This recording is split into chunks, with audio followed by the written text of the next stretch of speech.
ಮೈದಾನವನ್ನು ಜಾಗವನ್ನು ನಾವು ಇತರೆ ಉದ್ದೇಶಗಳಿಗೆ ಬಳಸ್ಕೊಂಡು ನಾವು ಅದು ಯಾವ ಉದ್ದೇಶಕ್ಕೆ ಬಳಸ್ಕೊಳ್ಬೇಕು ಅನ್ನೋದ್ರ ಬಗ್ಗೆ ನಿರ್ಧಾರ ನಂತರ ತೆಗೆದುಕೊಳ್ತೀವಿ. ಆದರೆ ಇಲ್ಲಿ ಯಾರೂ ಯಾವಾಗ ಮಾತಾಡಲಿಲ್ಲ ಅಂದರೆ ಇಲ್ಲಿ ಎಲ್ಲ ಹಾವುಗಳು ಚೇಳುಗಳು ಓಡಾಡುವಾಗ ಯಾರೂ ಮಾತಾಡಲಿಲ್ಲ. 5-6 ಅಡಿ ಪಾತೇನೆ ಬೆಳೆದಾಗ ಯಾರೂ ಮಾತಾಡಲಿಲ್ಲ. ಅದನ್ನು ಸ್ವಚ್ಛಗೊಳಿಸಿ ಅದನ್ನು ಒಂದು ಸುಂದರೀಕರಣ ಮಾಡಿ ಅದನ್ನು ಸದ್ಬಳಕೆ ಮಾಡಲಿಕ್ಕೆ ಬೇಕಾದ ವಿಷಯಗಳು ಬರ್ತವೆ.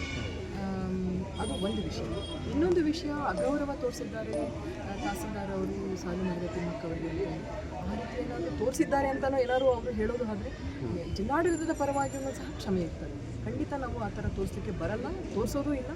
ಅವರು ಯಾವ ರೀತಿಯಾಗಿ ಅವರ ಮನಸ್ಸಿಗೆ ನೋವು ಉಂಟು ಮಾಡುವ ಯಾವ ಕೆಲಸವನ್ನು ನಾವು ಮಾಡೋದಿಲ್ಲ. ಇನ್ನೂ ಅವರಿಗೆ ಸಂತೋಷ.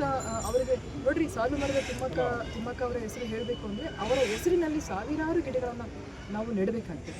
ಸೊ ಆ ರೀತಿ ಕ್ರಮವನ್ನು ನಾವು ವಹಿಸಬೇಕಾಗ್ತದೆ. ಆ ನಿಟ್ಟಿನಲ್ಲಿ ನಾವು ಕ್ರಮ ವಹಿಸ್ತೀವಿ. ಮೇಡಮ್, ಈಗ ಇನ್ನೊಂದು ಬಹುಮುಖ್ಯವಾಗಿ